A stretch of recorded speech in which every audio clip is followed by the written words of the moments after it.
मित्रांनो, तुला विसरण्याचं दुःख होत नाही, कारण तू मिळेल मला ही मी आशाच सोडून दिली होती. समजूतदार व्यक्ती ज्याचं डोकं चालतं तोच आहे आणि न समजूतदार व्यक्ती तो आहे ज्याचं तोंड चालतं. जी मुलगी तिच्या घरच्या छोट्या छोट्या गोष्टी तुम्हाला सांगते ती मुलगी कधीच तुम्हाला धोका देणार नाही. सगळा कर्माचा खेळ आहे मित्रांनो.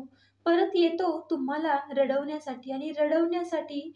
प्रेम जर करणं गुन्हा आहे, जर तो मनुष्य कसला जो एकदा पण तो करणार नाही ना. कोणाशी एवढं प्रेम करू नका की नंतर तेच प्रेम तुमचं वेदना बनेल. तू तर सांगितलं होतं की प्रत्येक रात्री तुझी खुशाली विचारणार. तू बदललास का? तुझ्या शहरात रात्रच होत नाही. एक गोष्ट तरी खरी सांगितली. कोणीतरी कोणाकडून अपेक्षा ठेवू नका. अपेक्षा भंग झाला की दुःख आपल्यालाच होतं. समजून कोणी घेत नाही, पण प्रत्येकजण समजावतो. बोलणं कोणी ऐकत नाही, पण बोललं तर लोकांना वाईट वाटतं. त्याला उजेड पसंत होता म्हणून मी स्वतःलाच जाळून टाकलं. रडून व्यक्ती कमजोर बनतो ही गोष्ट चुकीची आहे, कारण रडून तुटलेला व्यक्ती पण सगळ्यात जास्त मजबूत बनतो. जाळून टाकलं ते पुस्तक मी ज्यामध्ये लिहिलं होतं प्रेम खूप सुंदर गोष्ट आहे. ही तर तक्रार नाही, पण खरं आहे.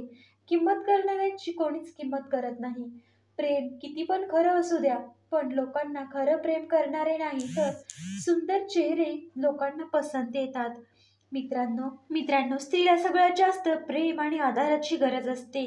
जेव्हा ती लग्न करून तिच्या आई वडिलांना सोडून तिच्या नवऱ्याकडे येते आणि तुम्ही तुमच्या घरी तिचा सन्मान नाही केला, तर तिला समजून नाही घेतलं, तर तिला त्या घरातील व्यक्तींवर समजून घेणं अवघड वाटते. पण समाज तर हे पाहतो की हुंडा म्हणून काय आणले. तिच्या व्यक्तित्व कोणी समजूनच घेत नाही. आणि आता जी स्त्री फिरते त्याला जबाबदार हा समाज आणि तिच्या घरचे आहेत.